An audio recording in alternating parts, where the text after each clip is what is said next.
I'm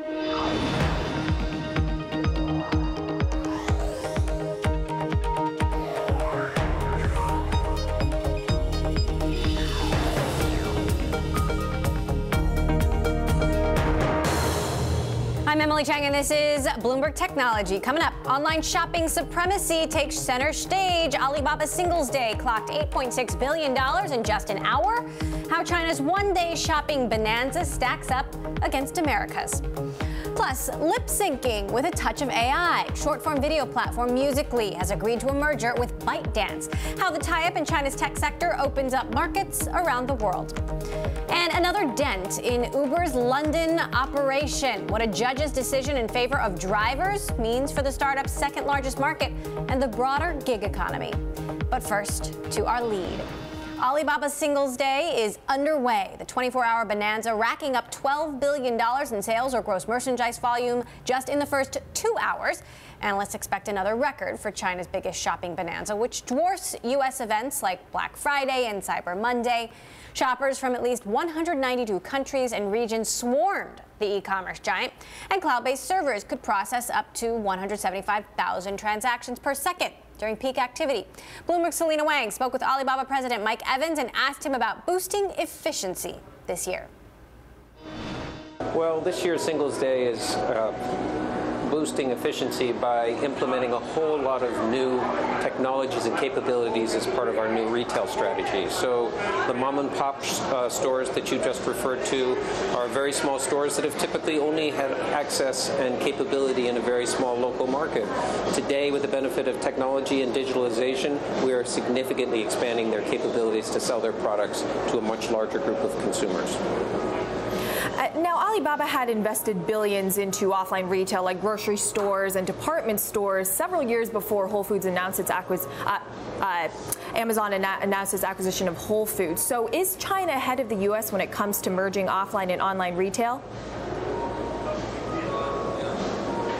Well, we don't look at it as a competition necessarily between the U.S. and China, but I will tell you that the work that's been done in the integration of online and offline, not just in terms of the technology integration, but the data and the efficiencies for brands and the consumer experience through personalization has been enormous. And we see the impact of it in our day-to-day business. We're going to see the impact of it today in 11/11, where many of the new retail initiatives are being rolled out. And we believe this is the retail of the future, not just in China, but all over the world. Now, Mike, it's been almost a year since Jack Ma told Donald Trump that Alibaba is going to help spur 1 million jobs in the U.S. What's the update on that? Is there any tally on how many jobs Alibaba has created? The update on that, Selena, is that we had a fantastic event in Detroit for more than 3,000 SMEs. And those are SMEs and farmer associations and entrepreneurs. Many of them are participating today in 11/11, selling their products for the first time to Chinese consumers. We have tons and tons, literally tons, of fresh produce, from apples to blueberries to fresh vegetables that are also being sold as part of this this day. So a great deal of work has been done, and we're making good progress. Mike, are you able to say just how much more U.S. SMBs are joining the platform? We're not actually going to disclose those numbers, but when I look to see the contribution that they're making to this process, just not only in the United States but also in Canada and around the world, SMBs are becoming a seriously important factor in the growth of our business. Now, Bloomberg News has reported that the Chinese government is considering taking 1% stakes and board seats in some of China's biggest tech companies, including a unit of Alibaba's. So how would this potential oversight impact the company? Well, first of all, it hasn't happened, so we can't speculate on what would happen, but I will tell you that the government seems to be most interested in the media companies, and of course we are not a media company, we are a massive e-commerce payments and cloud computing company. Now, Chinese regulators have also been making outbound investment more difficult for Chinese companies. At the same time, the Trump administration is making it difficult for foreign investors to take investments in strategic industries. So how is this situation impacting Alibaba's U.S. investment strategy? It's not really impacting our U.S. investment strategy at all. We're not focused in the U.S. on making big investments to advance our e-commerce business. Our investments are in platform technology, which will allow brands, retailers, and small businesses to capture the China consumer opportunity. So the trade is really moving in the other direction. Now, Alibaba's international revenue had triple-digit growth last year, and that was mainly driven by Southeast Asia. But what's the next market that Alibaba's preparing for? Well, when we think about our globalization strategy, it really breaks into two pieces, Selena. There's a consumer component of it, which is really targeted at 5 to 7 billion people that live in emerging markets around the world who are emerging into the middle class and who are going to be the big consumers of the future. So when we think about investments and we think about our strategy in that part of the world, look there for the next steps.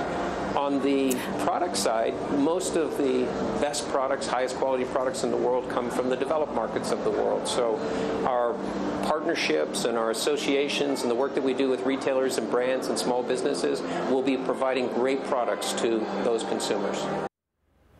That was Bloomberg Technology Selena Wang there with Alibaba President Mike Evans.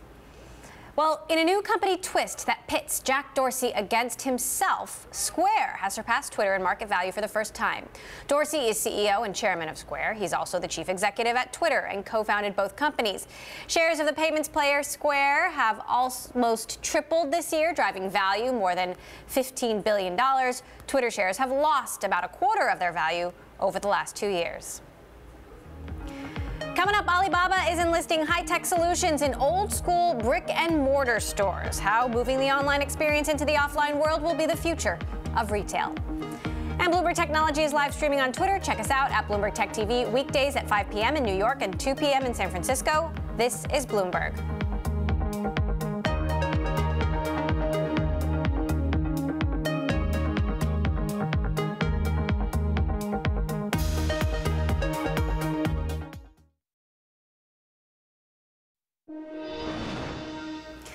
The two biggest apps for Uber-like truck services in China are in talks to merge. This according to people familiar with the matter.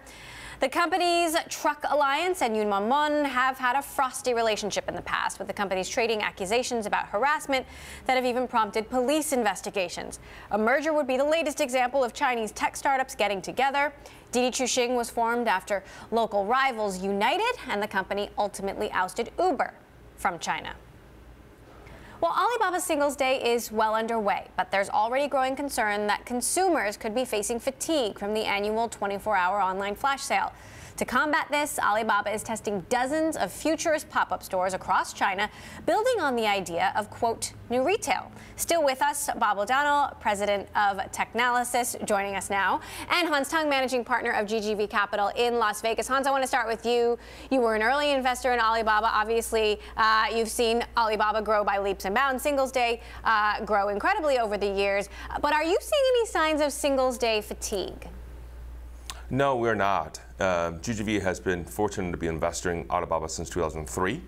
And so what we have seen is that Alibaba continue to innovate. When you look at the first Singles Day sales in 2013, and it was only about 5.7 billion. Now the transaction this year could be well over 23 billion. And the first 2 hours alone was over 12 billion. So the massive scale that you see is already quite unprecedented. And on top of that, the experimentation that Alibaba has started with a new retail, combining online and offline and trying new technology like AR, VR, just adds more excitement to the experience every single year. Bob, what do you think about this trend, this new retail trend, which is sort of marrying the online experience with the experience in the physical world? I mean, is that the only thing that's going to get shoppers to go out into the real world? Well, I don't think so, but I think it is an important way to drive those kinds of sales because the traditional retail environment clearly is challenged. We've seen what Amazon has done here in the U.S., what Alibaba has done in China, and other equivalents around the world. And people love the convenience of just going, oh, yeah, I want to get this, and they just get it. But there's certain physicality of experiences that people still like to have. And so I think there is this need to drive people to retail to experience things in a different way. AR and VR are an interesting way to do it, and frankly, that's a good way to expose people to that technology. But in general, I think it's going to be one of these things it's going to be more baby steps, because I think it takes a while for people to understand what these are, and are there really that many benefits, or is it kind of just a unique little thing to do once or twice? Hans, we were just looking at video of a customer putting makeup on herself in front of a digital mirror in the store. What kinds of experiences do you think are actually going to be compelling enough to truly transform the offline experience? At the end of the day, having something that's extremely functional and offer great value for the money you're paying is going to be the #1 reason why consumers in China or elsewhere, quite frankly, will want to shop in the new retail experience that Alibaba is talking about. You look at the Hema stores that Alibaba has rolled out. You can buy a lobster from Australia that in the offline supermarket would cost you $100 US. You can do that in Hema for only 100 renminbi, and it's the same quality. And the reason that's possible is because Alibaba has so much scale, and it can cut out the middleman and be able to deal directly with the source and lower the cost for the consumers to shop. And inside the store, you have with a QR code, you can scan any product in Hema and figure out the story and information behind each product. That makes the shopping experience a lot more fun. And once you order, it can be delivered to your house, or you can pick up in the store, or you can actually consume in the store, have them cook for you. So the choices that people have are never greater than before, and also the ways and when they want to consume it is completely up to them now. And Alibaba made the experience a lot more seamless, and also a lot more free for users to choose. So, Bob, there's a sense that Alibaba may be beating Amazon in the offline world. We're seeing Amazon, of course, with Whole Foods. They're opening their own, having their own brick and mortar initiatives.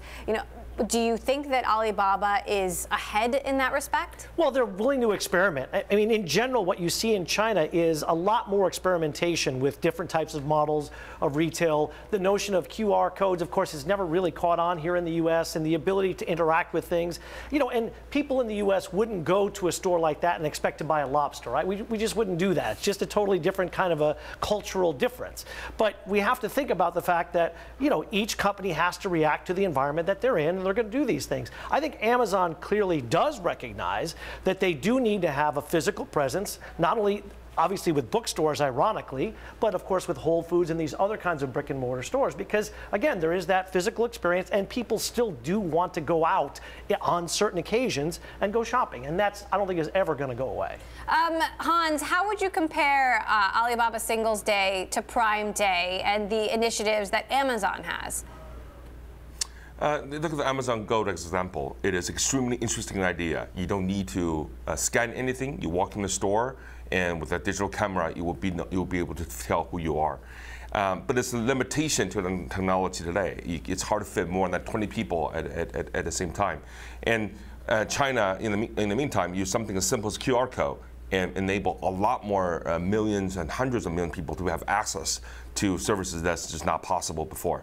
So how to combine tech in a way that makes it accessible to the mass market become increasingly important. And in that area, I think both Alibaba and Tencent are ahead of most of the FANG giants in the US. I think what a lot of people don't realize is that in the US, most of the business models center around advertising. So the entire engine and tech built behind that is to monetize that well. In China, because it's a different environment, it had to be based on transaction engine. Therefore, the experiences that Tencent and Alibaba have built in new retail is something that you don't see that in many parts of the world. And this is why when Mike Evans said the new retail shopping experience will not only be popular in China, but potentially in the rest of the world, what we will see over the next few years is Tencent and Alibaba exporting that model, either directly or indirectly through investments to markets beyond China. And that's become extremely exciting. Bob, do you see 11/11 driving into other countries? I think it'd be a challenge, especially in the Western world, because we have to remember that a lot of this is based around timing of the year, right? 11/11 is way too close to traditional Western holiday shopping because of Christmas, whereas Chinese New Year is not until February typically, so it's 3 months away. It's a big enough gap you can get away with that. I don't think that model would work here in the U.S. The Amazon Prime Day is an interesting thing, and maybe we'll see an 11/11 type Prime Day. And I think there is an opportunity to do some things there, but I don't see the whole concept transferring over at all, especially not in the way they do it in China. All right, Bob O'Donnell of Technalysis, you are sticking with me, as well as Hans Tung, managing partner at GGV Capital. Speaking with both of you again after this quick break. Coming up, we're going to be talking about Musical.ly, the hit social media company that turned users into a music video star. Just got bought. We'll get the inside deets on the $800 million deal next. This is Bloomberg.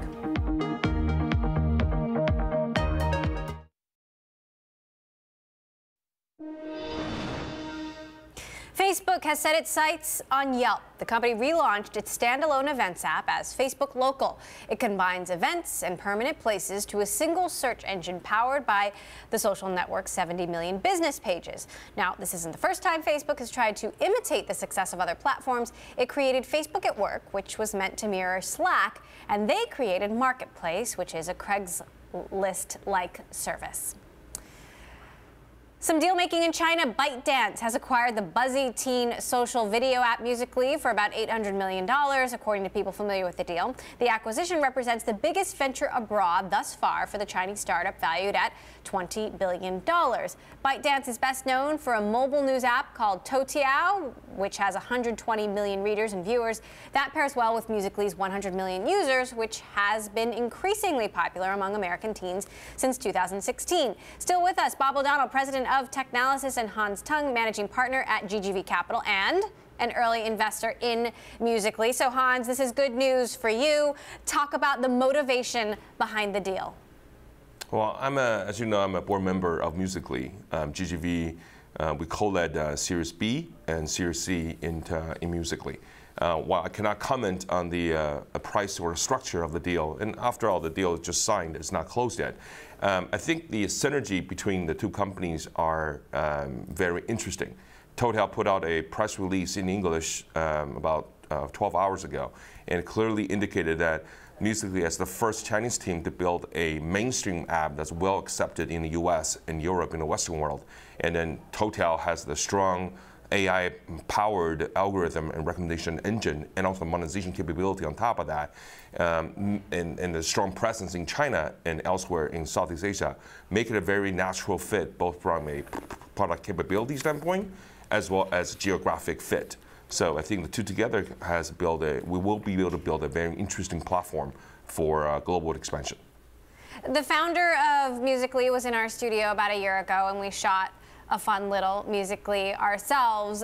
You know, I'm curious, when a company is making a decision about whether to sell or go long, you know, why sell now? I mean, was Musical.ly at a point where they were starting to see growth plateau? What is the strategy here?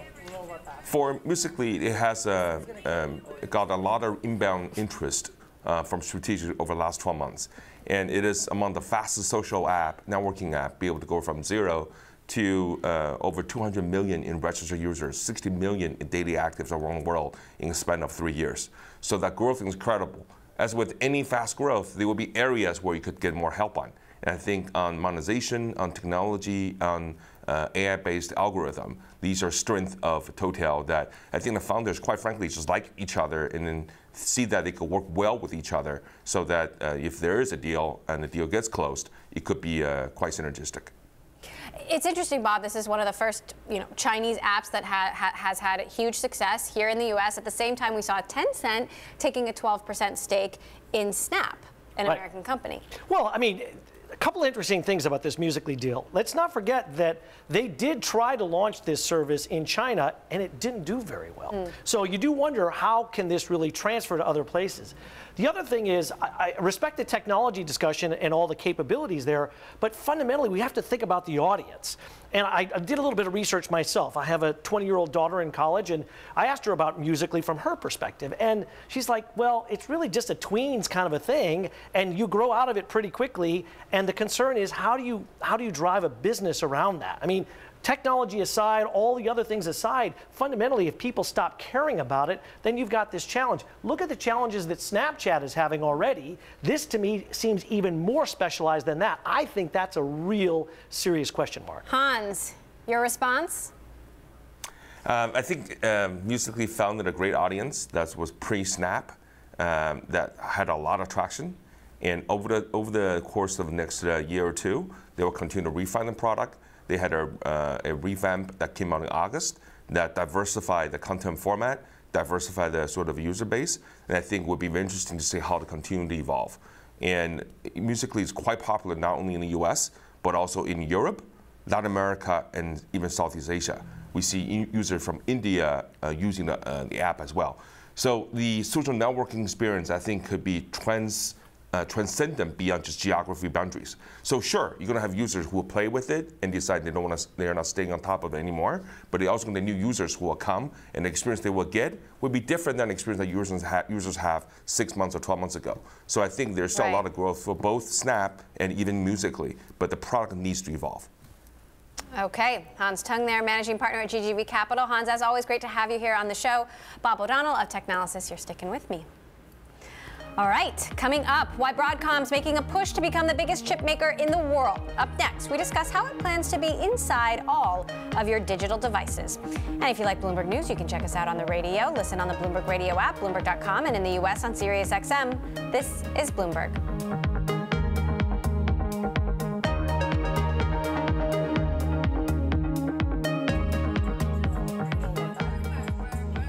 This is gonna go. It's gonna lose, yeah.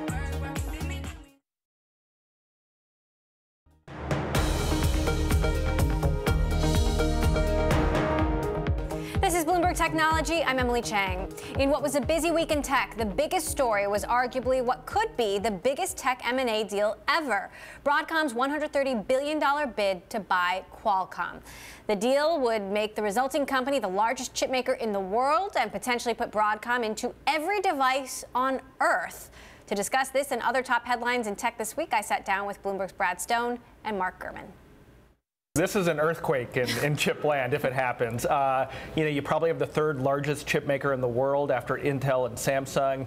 You have a combined company, not just Broadcom and Qualcomm, but NXP, which Qualcomm is trying to buy, that, controls pretty much close to the entire chipset in the smartphone. Ian King, our colleague, had a great line. He said, if you take out all the components of these two companies out of the iPhone, you're basically left with an expensive iPod. It tells you what they do. Right. And Broadcom has gotten to this position by aggressive M&A up to this point. What could stop this from happening? Well, Qualcomm doesn't want it to happen. So, any of your normal provisions of resistance, but also regulation, right? A regulatory review. Hock Tam of Broadcom. Hock Tan, right? Thank you. And Doug Mollenkampf of Qualcomm. They're spending a lot of time with Donald Trump right now, including on his trip to Asia. So that, they're obviously sort of lobbying here. Qualcomm's NXP deal is already stuck in regulatory review. So, clearly they're taking a closer look at these kinds of deals. Now, obviously, Qualcomm is in this difficult position in part because of its relationship with Apple, facing litigation around the world. Apple is, trying to pull, a lot of revenue that Qualcomm has relied on for so many years. Broadcom is also, Apple's a huge customer of Broadcom's as well, Mark. How would this, if this happens, how does that change the relationship with Apple? Well, Apple and Qualcomm, like you said, are in a little bit of a war right now because Qualcomm has been one of their main modem suppliers, which is basically the chip that allows the phone to make phone calls. And just thinking this through, so we did the math, and Qualcomm, Broadcom, if all the deals go through together, it's a tongue twister. It's a tongue twister. Right. They would own about 40% of the chips inside of an iPhone, and some of the capabilities they would own in that case are the ability to make make phone calls, to connect to Wi-Fi, and do Apple Pay with NFC. So the combined company could basically say at one point, if Apple tries to just go all Intel on the modems, hey, if you kick us out of the iPhone for modems, we're not going to give you Apple Pay chips anymore. We're not going to give you the chips that you need to connect to other cellular networks and Wi-Fi. So there's going to be, we think it's a war right now. It's going to, it could become nuclear in a year from now. Can I add one thing to that? Hock Tan said to our colleague Ian that he wouldn't be pursuing this deal if our key customers weren't comfortable with it. So maybe Apple views Broadcom as maybe a more kind of amicable partner than it currently does Qualcomm. Indeed. All right. Also, Tencent buying a 12% stake in Snap. This after Snap reporting earnings, the stock crashes. It goes back up with this Tencent investment. Evan Spiegel, the CEO of Snap, Pony Ma of Tencent have had a long history together. What do you make of this twist? Yeah, Tencent was an early investor in Snap. Actually, I asked Martin Lau, Tencent's president, over the summer if they had ever considered another investment. He said they had gotten close, but that it hadn't happened. Clearly, a lot of respect, mutual admiration on both sides. Look, you look at Tencent's other deals. They invested first in Supercell, the video game maker, and then they acquired it. Tencent's been looking for a Western strategy for a long time. WeChat is not doing well in the West. They've delayed some video games. Perhaps this is setting the stage for a deeper partnership down the road. Is it also a Hail Mary, though, for Snap? Well, Tencent just bought those shares on the open market, right. So I don't think, Snap. I'm sure they like the attention. They had to have discussed it, right, to a certain extent. Perhaps. And I know that Evan admires the Tencent folks and what they've accomplished with WeChat. So to the extent that Tencent can be a more active investor, bring some of its wisdom around social media to Snapchat, I'm sure they would welcome that. All right, now, Mark, let's get to your scoop from earlier this week. Apple working on an AR headset that could come out as early as 2019, 2020. Yeah, it was an especially strong week for Apple scoops here at Bloomberg with the great and team. Mark Gurman. At Bloomberg. And so yeah, Apple working on an AR headset. We actually broke the news back in 2016 that Apple was working on an AR headset. Glasses is their next big product. Now we have quite a bit more detail. They're working on an operating system called ROS based on the iPhone operating system that would power it. They're hoping to have the technology ready internally by 2019 to release something as early as 2020. And what these would do, it's a heads-up display glasses. You put them on, you'd be able to see maps, directions. I could look at you, right? You would have a camera on, it would know it's you and be able to tell me everything there is to know about Emily Chang. The devil's ears would pop up? No, just good things. And that's basically it. It's to succeed the iPhone, the next big thing from Apple. No, the halo will pop up instead. That was a look at the top tech headlines with Bloomberg's Brad Stone and Mark Gurman. Also out this week, our Bloomberg View columnist Barry Ritholtz wrote an interesting piece about how Apple is ramping up its push into the content business. His thoughts by Netflix.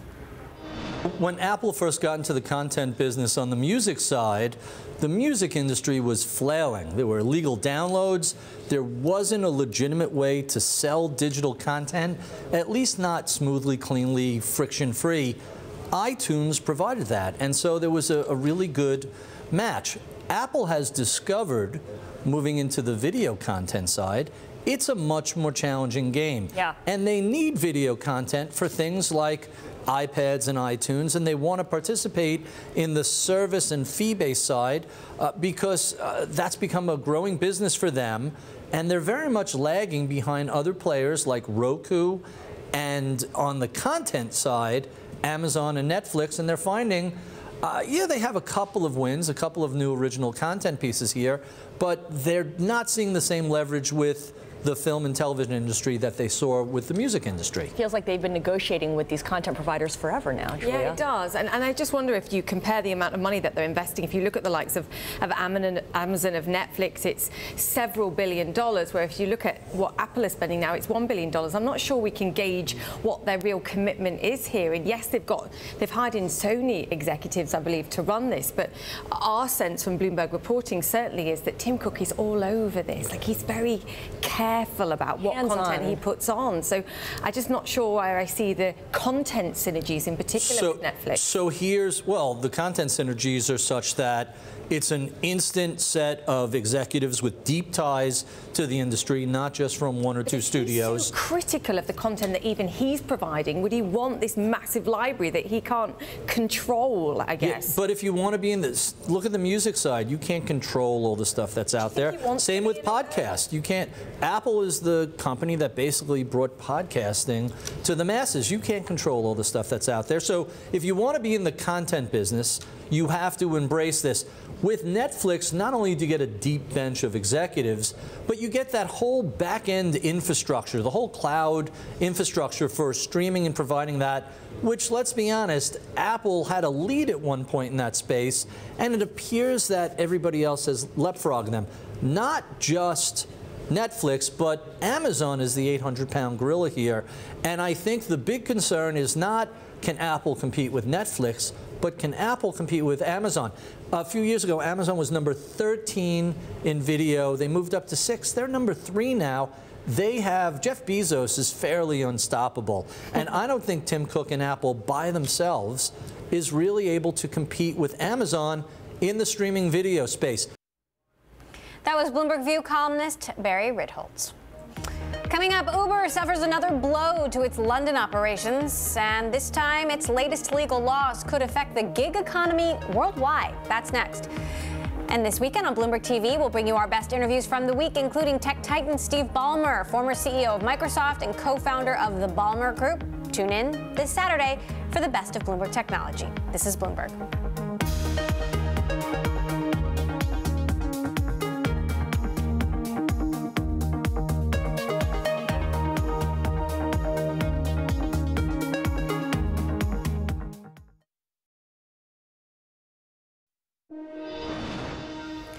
Uber drivers in London scored a victory against the ride-hailing giant. Uber lost an appeal over whether it should pay overtime and give vacation to drivers.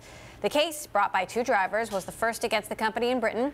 The ruling could have wide-ranging implications across the gig economy, where many workers use apps to make money, but still lack benefits and job security.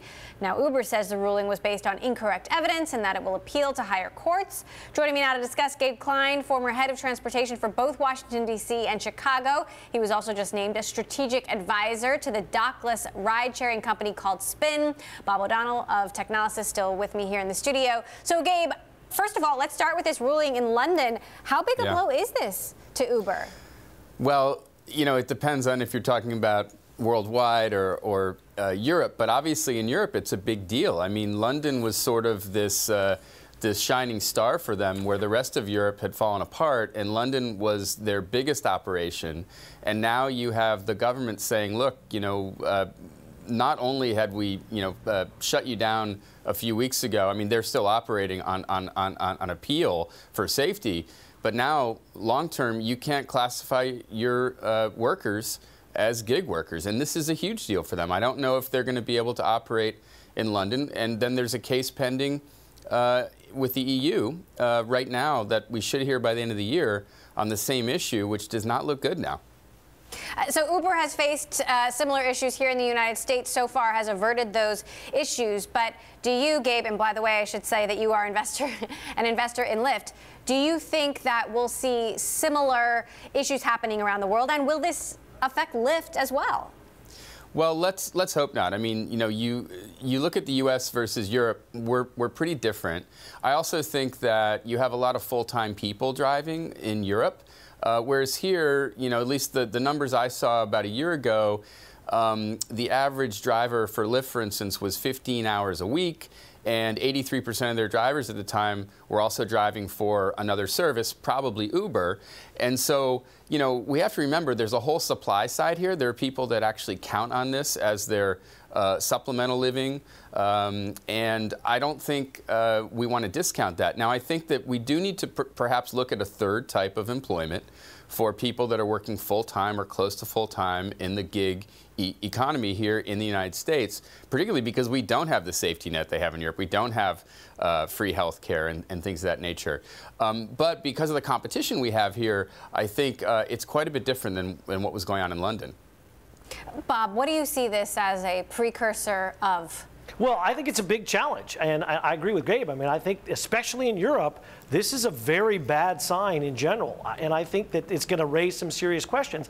You know, look, fundamentally, people have been looking at this gig economy. This has been a controversial issue for a while for a reason, and the reason is deep down, a lot of people feel like this doesn't feel right. I'll tell you an interesting story. On the way here, I took an Uber to get here today. I was talking to the driver about this very issue. And one of the interesting things he brought up was the fact that, for example, it's difficult for him to get insurance now because as soon as they see that Uber sticker on the car, they're not going to provide insurance support for him. He and other kinds of issues around that. Now, maybe that's not legal for people to do that, but that's the real reality that people are facing. Those kinds of issues are the kinds of benefits I think we have to really consider as being important for these workers down the road. Right. Certainly, this is a much bigger issue that we're not going to resolve here, but something we're going to be watching. Meantime, Gabe, I want to ask you about Spin. You've been coming on the show for the last couple of years, heralding the future of bike sharing, and now we're seeing Spin, this bike sharing company, expanding, taking on new members to the board. What kind of traction is this actually having? It's amazing, actually. Yeah, you know, Emily, I'm a big proponent of biking. You know, I've come on before and said 70% of trips less than a mile taken in cities are taken by car.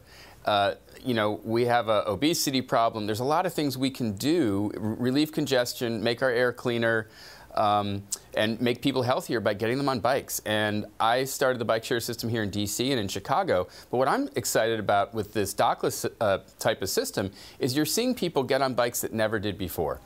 Younger people, older people, people of color, less affluent people, a whole new mix. And they're seeing, you know, on some campuses, they're seeing up to 14 rides a day, which is unheard of with bike shares. So I'm very excited. I'm bullish on the whole segment, as is Fontanalis, in terms of mobility as a service.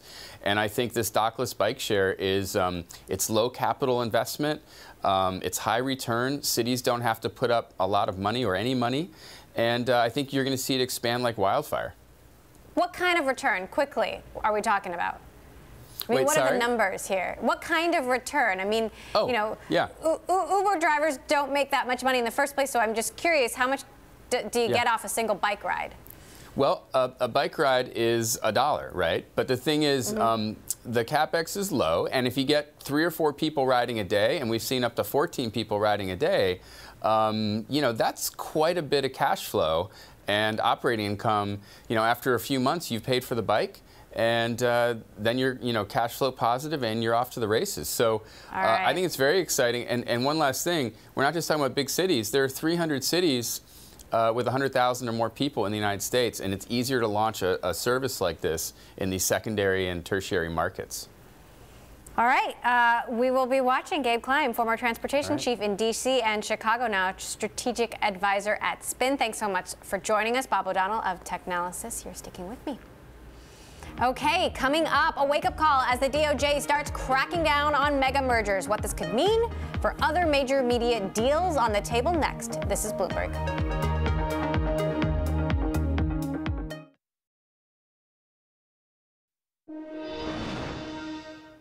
Media executives dreaming of mega mergers got a serious wake-up call this week. In media circles, the Trump presidency was once seen as ushering in a new era of consolidation, largely because Republican administrators are thought to be more business-friendly. Now Washington is no longer considered such a sure thing. In the first major chest of merger reviews in the Trump era, the Justice Department has pushed back against AT&T's takeover of Time Warner, throwing the deal into jeopardy. Still with me to discuss what other deals may be impacted, Bob O'Donnell, Technalysis Research President. So what do you make of this and what it means for consolidation in general? Well, the interesting story on this one in particular, of course, is the political angle around CNN. So and is this part of a broader trend, or is this because the president doesn't like CNN? You know, I have to wonder if it's more about the CNN side of things, to be honest with you, because I really think that seems to drive this discussion. Because if you look back at Comcast and the NBC deal, that went through before, you would have to imagine this is a very similar kind of deal. So it does make me wonder. I think there are other legitimate concerns. The Qualcomm-Broadcom story is a much more interesting one, and as you guys discussed, that one is a lot more concerning for a lot of reasons, because the fact that there is Wi-Fi and connectivity in almost everything, and to have such a dominant force of a single supplier there, I think that's bad news. And yet we saw the CEO of Broadcom, Hock Tan, doing a photo op with the president. Well, of course. I mean, he's got to play every angle he can. Right. But, you know, my concern particularly with that one is the fact that Broadcom is seen as more of a cost-cutting kind of a company, and Qualcomm really makes an effort to do a lot of interesting, innovative technology. And there's a lot of concerns within the industry that if Broadcom was to come along, it would have a really negative impact on Qualcomm, let alone the whole Apple discussion and things like that. But just in terms of what Qualcomm has done to drive the industry on a lot of different areas, there is a concern that the Broadcom thing could really squelch that. And I think that's, you know, a particularly bad side. That said, Qualcomm is in a very tough spot right now. They are in a tough spot. It's you know, it's a very interesting political battle here. It's sort of on epic scale, because they've put themselves in this position where all of a sudden their largest, you know, customer is arguing with them. They've got this other deal that they really want to pull in that helps them get into the automotive side of the world and some other very interesting areas. And so people see a weakness and they pounce, right? It's classic kind of aggressive tactics here. But I really think that in the long run, there's still a lot of value in Qualcomm that's not being necessarily reflected in the share price, and that's, I think, their best argument up, you know, into the future is going to be, look, we've got more value here, we have more potential here, and that's going to make this acquisition tougher. I mean, quickly, this administration is anything but predictable, but which way do you think the wind is going to blow on both of these? Well, it's really tough to say. I certainly think that you know, if we can get rid of the CNN piece of that story, that the AT&T Time Warner deal does make sense, and I would imagine that potentially could go through. On the Qualcomm side and the Broadcom side, I do think that won't happen because of the fact that it really is a monopoly in a critical area, and I don't think they would let that go. Hostile takeover attempt Exactly. on top of it. All right, Bob O'Donnell of Technalysis, always great to have you here on the show. Thanks so much for joining. Happy Friday. And to you as well. And happy Friday to all of you. Bob O'Donnell of Technalysis, our guest host for the hour. That does it for this Friday edition of Bloomberg Technology. A reminder, we're live streaming on Twitter. You can check us out at Bloomberg Tech TV, weekdays 5 p.m. in New York, 2 p.m. in San Francisco. That is all for now. This is Bloomberg.